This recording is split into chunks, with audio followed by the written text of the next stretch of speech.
Hi everyone, welcome to Living Wisdom and Dharma World. Today we're going to continue the recitation of the Diamond Sutra. Before starting, let's start with the benefits of reciting the Diamond Sutra. The Diamond Sutra holds an incredibly special place in Mahāyāna Buddhism. It's often called the sutra that cuts through illusions like a diamond blade.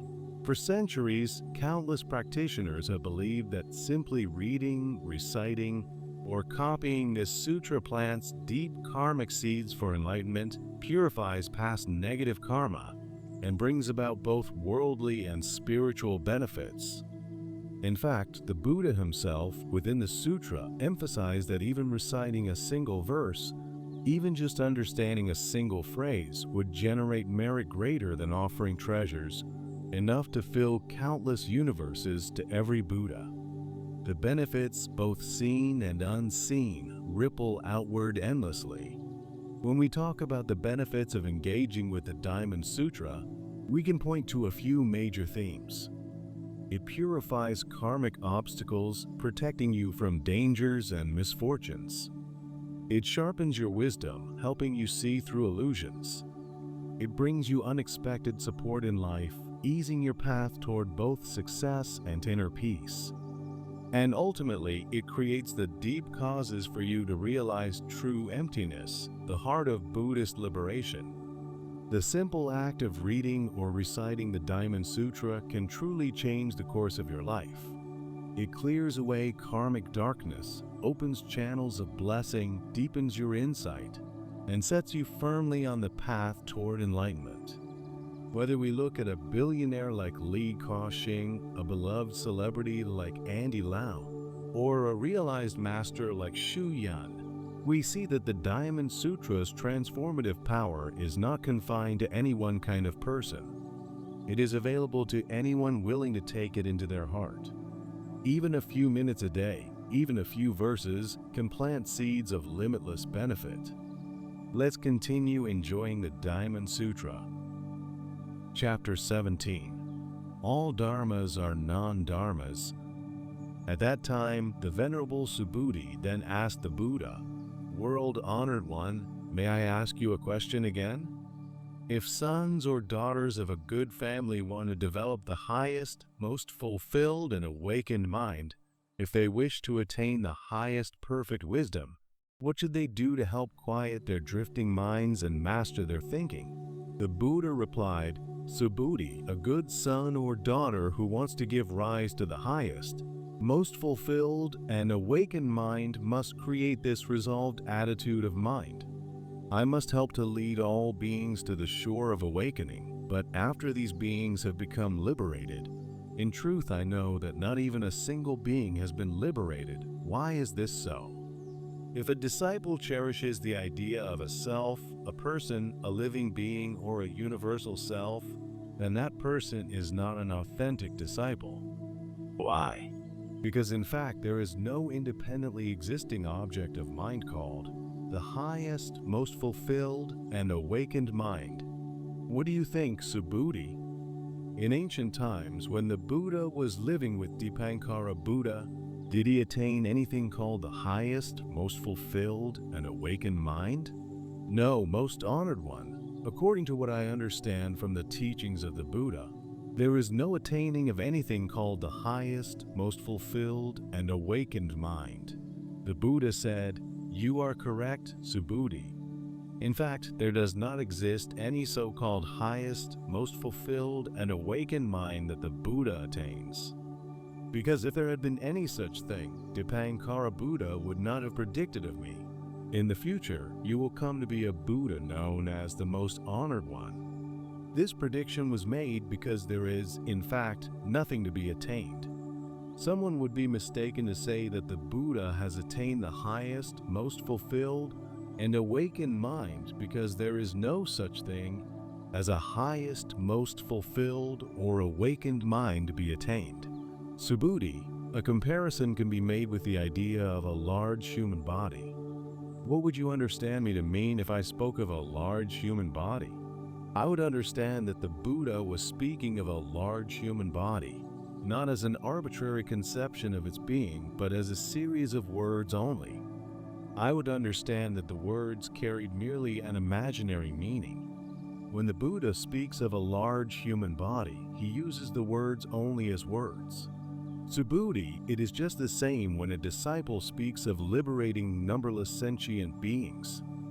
If they have in mind any arbitrary conception of sentient beings or of definite numbers, then they are unworthy of being called a disciple. Subhuti, my teachings reveal that even such a thing as is called a disciple is non-existent. Furthermore, there is really nothing for a disciple to liberate. A true disciple knows that there is no such thing as a self, a person, a living being, or a universal self. A true disciple knows that all things are devoid of selfhood, devoid of any separate individuality. To make this teaching even more emphatic, the Buddha continued, if a disciple were to speak, as follows, I have to create a serene and beautiful Buddha field, that person is not yet truly a disciple. Why? What the Buddha calls a serene and beautiful Buddha field is not in fact a serene and beautiful Buddha field. And that is why it is called a serene and beautiful Buddha field. Subhuti, only a disciple who is wholly devoid of any conception of separate selfhood is worthy of being called a disciple. Chapter 18. All thoughts are intangible. The Buddha then asked Subhuti, what do you think? Does the Buddha have human eyes? Subhuti replied, yes, he has human eyes. Does he have the eyes of enlightenment? Of course, the Buddha has the eyes of enlightenment, otherwise he would not be the Buddha. Does the Buddha have the eyes of transcendent intelligence? Yes, the Buddha has the eyes of transcendent intelligence. Does the Buddha have the eyes of spiritual intuition? Yes, Blessed One, the Buddha has the eyes of spiritual intuition. Does the Buddha have the eyes of love and compassion for all sentient beings? Subhuti agreed and said, you love all sentient life. What do you think, Subhuti? When I referred to the grains of sand in the river Ganges, did I assert that they were truly grains of sand? No, Blessed One, you only spoke of them as grains of sand. Subhuti, if there were as many Ganges rivers as there are grains of sand in the river Ganges, and if there were as many Buddhalans as there are grains of sand in all those innumerable rivers, would these Buddhalans be considered numerous? Very numerous indeed. Subhuti, I know the mind of every sentient being in all the host of universes, regardless of any modes of thought, conceptions, or tendencies. For all modes, conceptions, and tendencies of thought are not mind, and yet they are called mind. Why? It is impossible to retain a past thought, to seize a future thought, and even to hold onto a present thought. Chapter 19. No merit is great merit. The Buddha continued, what do you think, Subhuti? If a follower were to give away enough treasures to fill 3,000 universes, would a great blessing and merit incur to him or her? Subhuti replied, honored one, such a follower would acquire considerable blessings and merit. The Buddha said, Subhuti, if such a blessing had any substantiality, if it were anything other than a figure of speech, the most honored one would not have used the words blessings and merit. Chapter 20. Transcending physical attributes. Subhuti, what do you think? Should one look for Buddha in his perfect physical body?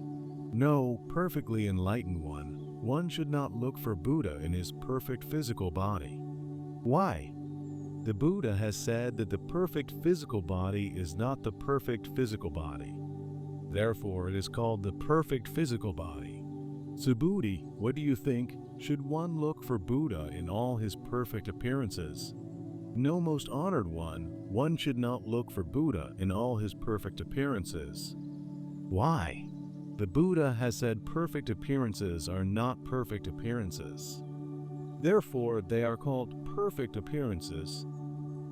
Chapter 21. No truth can be spoken. Subhuti, do not maintain that the Buddha has this thought. I have spoken spiritual truths. Do not think that way. Why? If someone says the Buddha has spoken spiritual truths, he slanders the Buddha due to his inability to understand what the Buddha teaches. Subhuti, as to speaking truth, no truth can be spoken. Therefore, it is called speaking truth. At that time, Subhuti, the wise elder, addressed the Buddha, "Most honored one, will there be living beings in the future who believe in this sutra when they hear it?" The Buddha said, "The living beings to whom you refer are neither living beings nor not living beings." Why? Subhuti, all the different kinds of living beings the Buddha speaks of are not living beings, but they are referred to as living beings. Chapter 22. No attainment is supreme enlightenment. Subhuti again asked, "Blessed One, when you attained complete enlightenment, did you feel in your mind that nothing had been acquired?" The Buddha replied, "That is it exactly, Subhuti. When I attained total enlightenment, I did not feel, as the mind feels, any arbitrary conception of spiritual truth, not even the slightest. Even the words total enlightenment are merely words, they are used merely as a figure of speech." Chapter 23. All dharmas are equal. Furthermore, Subhuti, what I have attained in total enlightenment is the same as what all others have attained. It is undifferentiated, regarded neither as a high state nor a low state. It is wholly independent of any definite or arbitrary conceptions of an individual self, other selves, living beings, or a universal self. Subhuti, when someone is selflessly charitable, they should also practice being ethical by remembering that there is no distinction between oneself and the selfhood of others. Thus, one practices charity by giving not only gifts, but through kindness and sympathy. Practice kindness and charity without attachment, and you can become fully enlightened. Subhuti, what I just said about kindness does not mean that when someone is being charitable, they should hold on to arbitrary conceptions about kindness, for kindness is, after all, only a word, and charity needs to be spontaneous and selfless, done without regard for appearances. Chapter 24. The merits of transmitting the sutra. The Buddha continued, "Subhuti, if a person collected treasures as high as 3,000 of the highest mountains and gave them all to others, their merit would be less than what would accrue to another person who simply observed and studied this sutra and, out of kindness, explained it to others. The latter person would accumulate hundreds of times the merit, hundreds of thousands of millions of times the merit. There is no conceivable comparison." To be continued. Thank you for joining us today for this powerful recitation of the Diamond Sutra. As we've heard, the teachings in this sacred text are profound, not because they give us something to hold on to, but because they help us let go. The Buddha reminds us again and again that the deepest truths are beyond form, beyond names, beyond all fixed ideas, and that even the teachings themselves are like a raft meant to be used and then released. The merit of even reciting or sharing a few lines of this sutra is said to surpass unimaginable acts of generosity. But ultimately, true merit lies not in accumulation, but in the freedom born of non-attachment, a merit that has no self, no giver, no receiver. So let the words of the Diamond Sutra settle gently in your heart. Reflect on them, carry them with you, and return to them often. Whether you're seeking clarity, peace, or liberation, this sutra is a mirror that shows us our original face, empty, luminous, and free. If you found today's recitation meaningful, please consider liking, sharing, or subscribing to Living Wisdom and Dharma World. May the light of the Dharma continue to guide your path. Until next time, stay grounded, stay present, and keep walking the path of awakening.